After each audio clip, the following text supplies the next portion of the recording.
Shivoham, welcome back to Life of Chicky.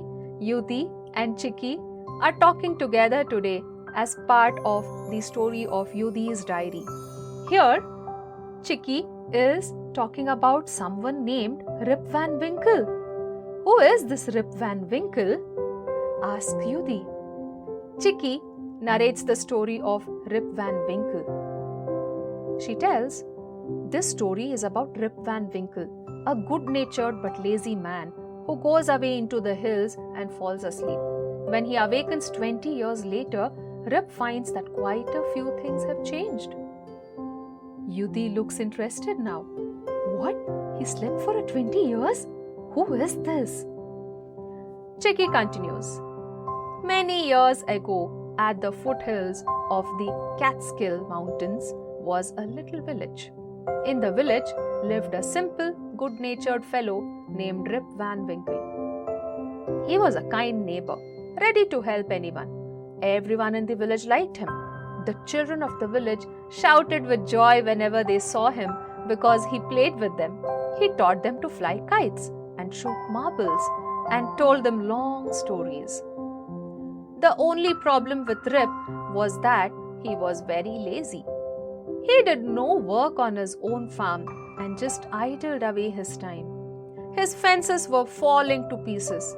His cow was going astray.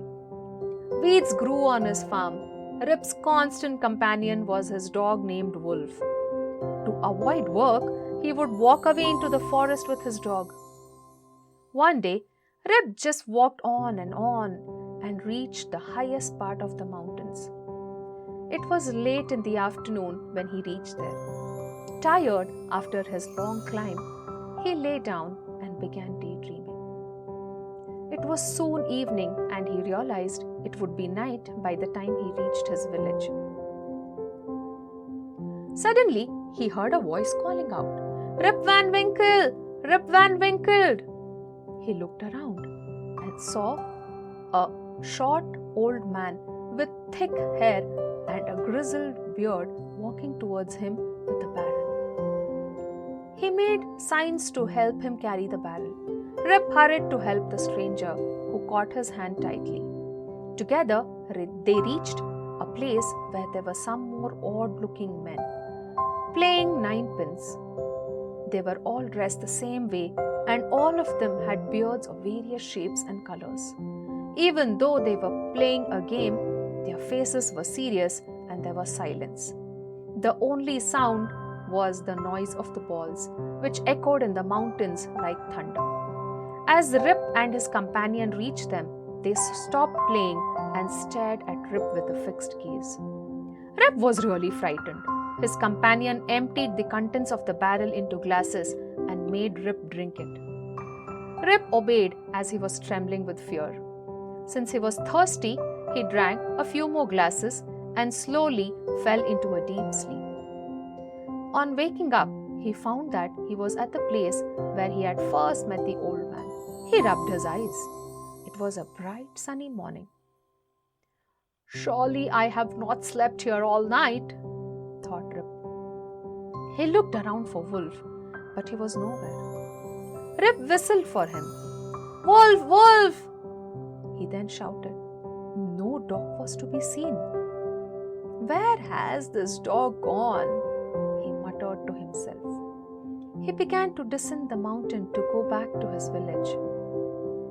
As he neared the village, he met a number of people, but he didn't know any of them. The villagers also stared at him equally surprised. "Who is this man?" said one. "I have never seen him before," said another. "Look at his long white beard and his wrinkled face." On hearing this, Rip stroked his chin, and to his astonishment, he found his beard had grown a foot long, and it was all white. An old woman walked up to him and looked at his face for a moment. Then she exclaimed, "It is Rip Van Winkle!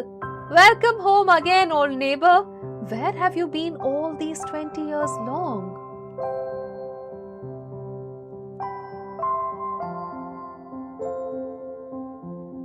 "Oh, okay. I must catch up on my Arise India assignments too. I wonder what is making me lazy. Lord Krishna, am I updating too? Said Yudhi after listening to the story of Rip Van Winkle. I must ask Lord Krishna. Lord Krishna, Krishna, Krishna, prayed Yudhi by keeping his hand on his heart. Lord Krishna, I have been lazy and very slow with my assignments lately. Chicky's computer is slow because it is updating. Can we human beings update too? Hence, we are slow on the outside? Asked Yudhi, with a question on his mind. Lord Krishna replied, Absolutely! You are nearly in your teens. This is the time for major changes in your body and mind. Understand this, learn about this, accept this. But don't make this a reason to escape from everything. Being active is necessary too, even though it might seem a little hard, said Lord Krishna. Yudhi and Chicky are back again with their Arise India games. Let's come back and find out whom do we meet in the next unit as part of Yudhi's diary. If you want to join us on this journey of life of Chicky, then please subscribe to this channel. Share it with everyone who loves to learn like the Pandavas. Visit our website arisegurukulam.com to join Arise India now.